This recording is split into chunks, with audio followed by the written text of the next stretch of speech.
Hey guys, welcome to highlights from last night's Celebrity Big Brother livestream. Last night's, actually this morning's as well. It's an interesting mix this, some interesting things said, and a lot of it of course muted by those darned birds. But the most important question we start with is, how long do you use a towel before you wash it?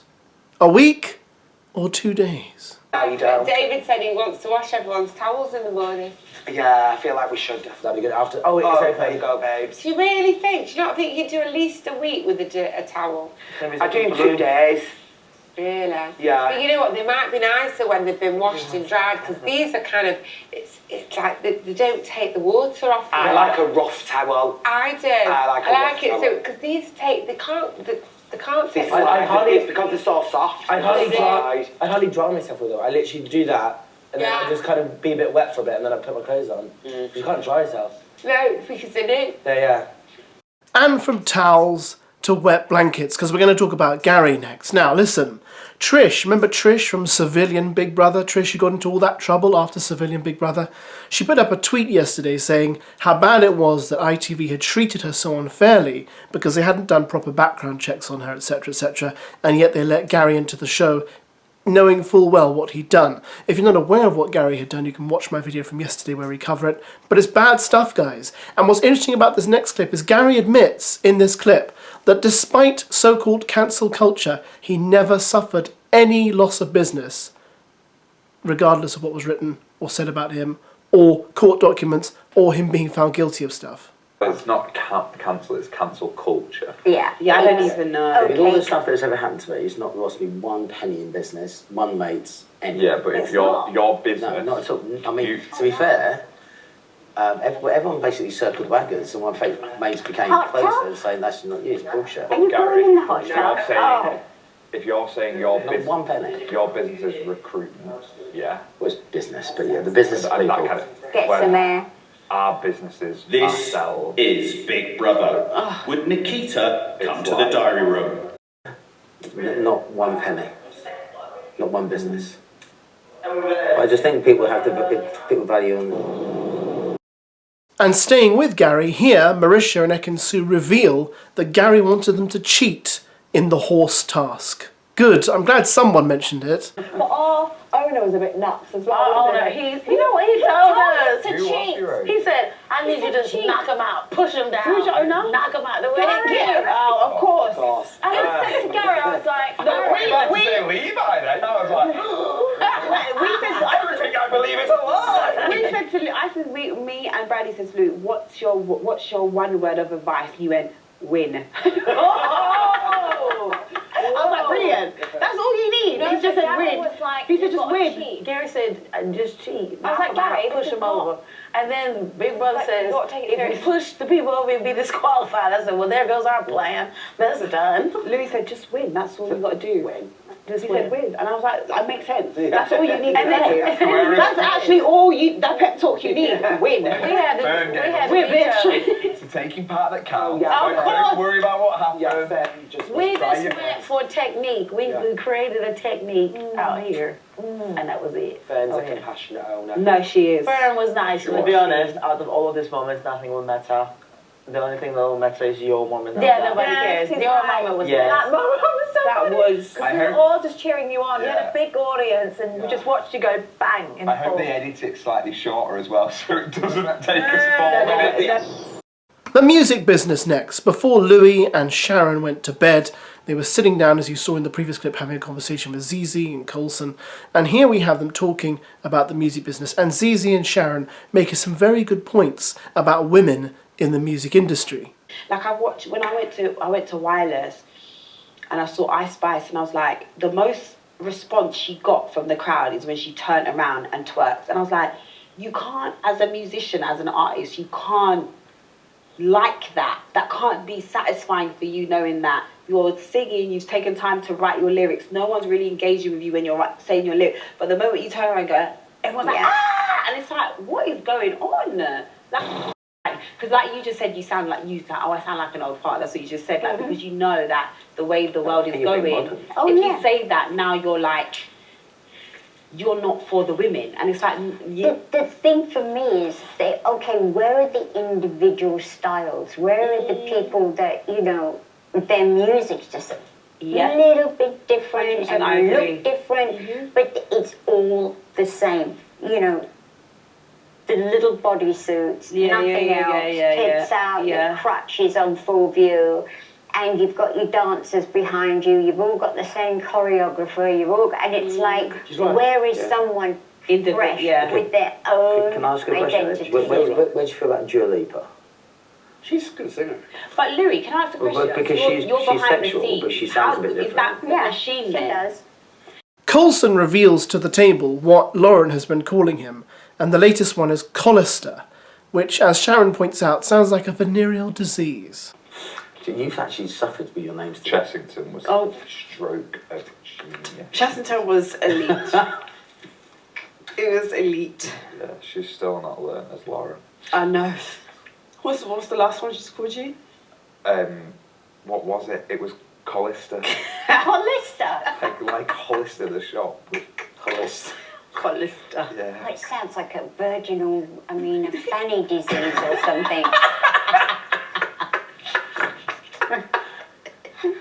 Is he still Colister? Oh, yeah, that is, that does. Yeah, I got Colister. You can get a cream for that.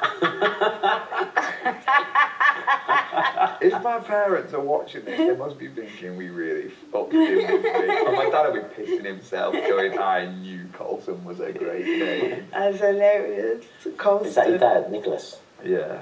During the night's chat, David revealed that he'd been on 14 reality shows. That's a lot of reality. That's too much reality for any man to take. But here he talks about his time on Celebrity Karaoke. Did you ever see this? I gotta be honest, guys, I really didn't like this program. It was like an offence to the ears. It was so-called celebrities singing out of key to relatively good songs. But his story is entertaining nonetheless. Like the 300,000 reality. Did you ever do the karaoke one?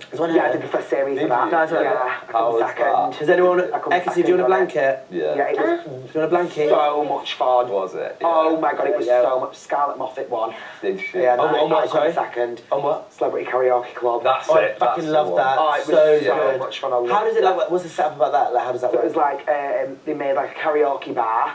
Yeah. And like we all used to have to sing one at a time. So we'd all do solos, then you do your duets, and then there'd always be like somebody odd out in the duets.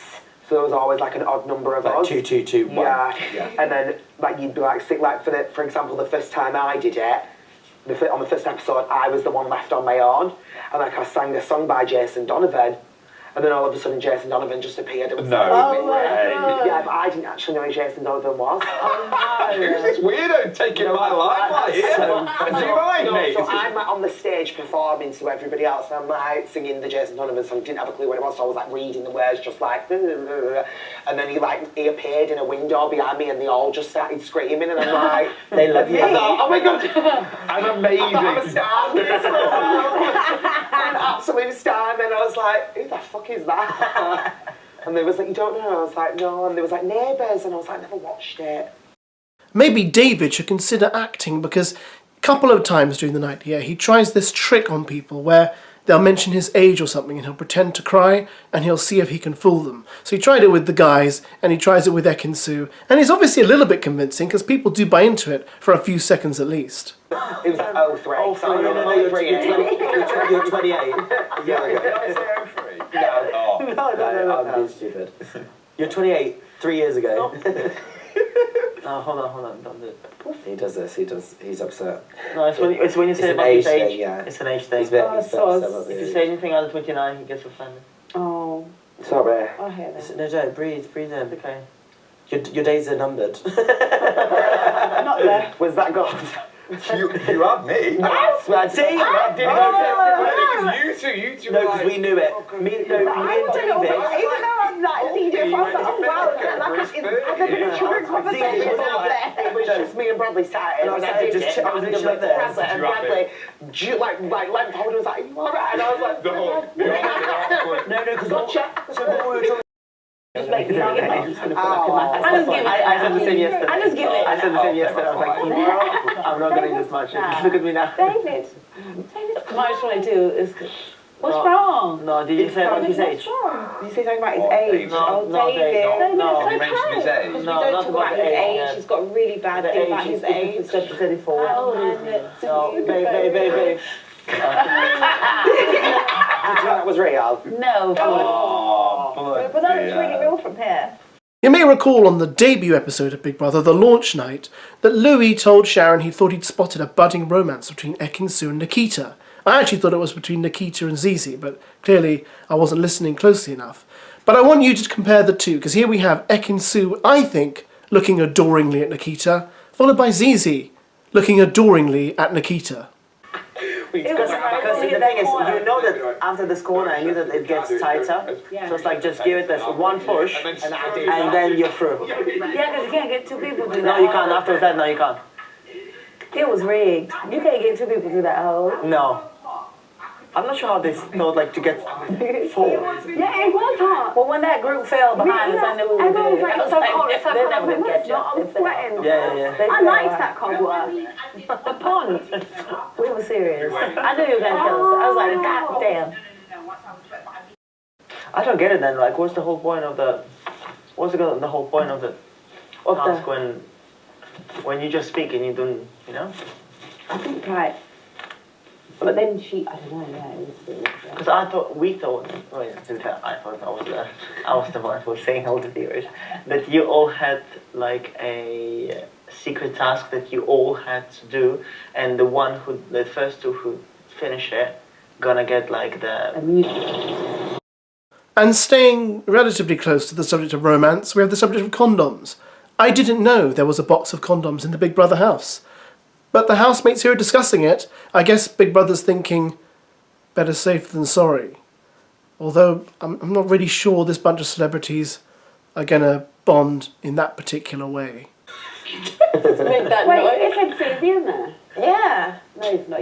He's taking a dump. He's reading something. He's reading the Durex box. He's reading the paper on the toilet. No, he's reading the condom box. Someone's moved the condoms in the bedroom. I saw that as well. Yeah, I thought that, and I was like, turn up. Oh no, I think Lauren said she read them. But she was just like, why are they in there? Feisty one you are. Oh, you okay, Marisha? Feisty one you are. I got it.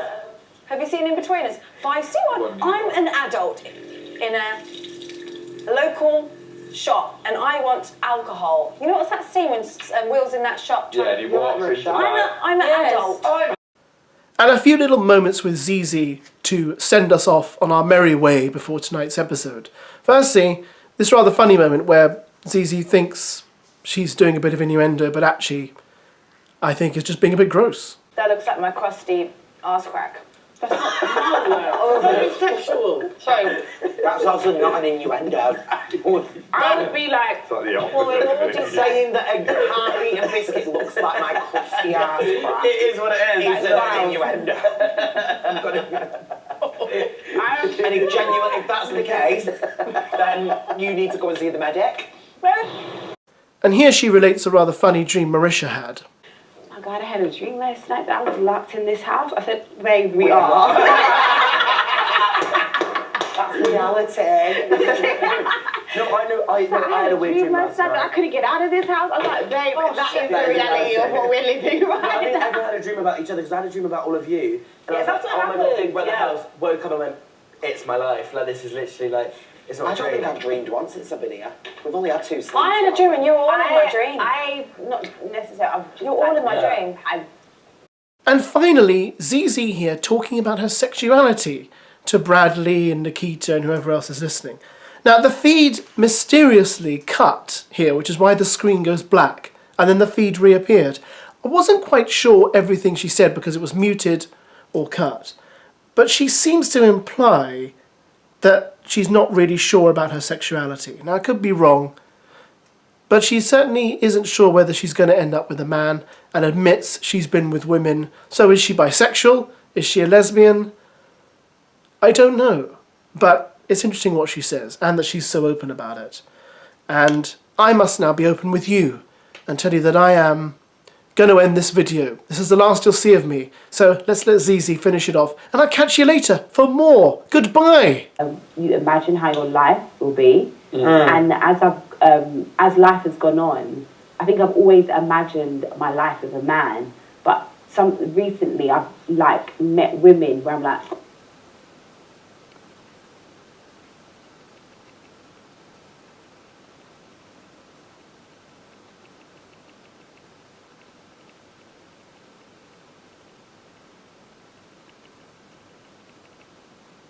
type of thing. But do you feel that type of chemistry attraction? Oh yeah, I've been like with women, yeah, and had like nice times with them, fun, but it's always been casual. It's always kind of just been like. It's not like a first date. Yeah, and all those type of things. You want to be my girlfriend. Yeah, it's never been that. You never went for like a serious proper thing. Yeah. And because I think growing up, I've always, like I said, I've always imagined that my life. You're gonna get married, to a man, kids, and all these things, and then in the last couple of years, like I've maybe met like a couple. And I think as time goes on as well, you just realise that you just want... Attract who you attract. You just want actual just like love and someone to just love want a genuine person next to you. Yeah. Do you know what I'm saying? No matter what they're like, what they're wearing. That kind of thing. Anything. But then it's so weird. And now because also I think everyone just has too many options now as well. It's so easy. You can open your phone as well. It's so quick and it's so easy. It's almost like you've got so much to choose from that you don't choose, if that makes sense. Look at someone on Instagram and Yeah. And it's just too like, so it's interesting. But I don't know. I really don't know. It's such a weird, relationships are so weird.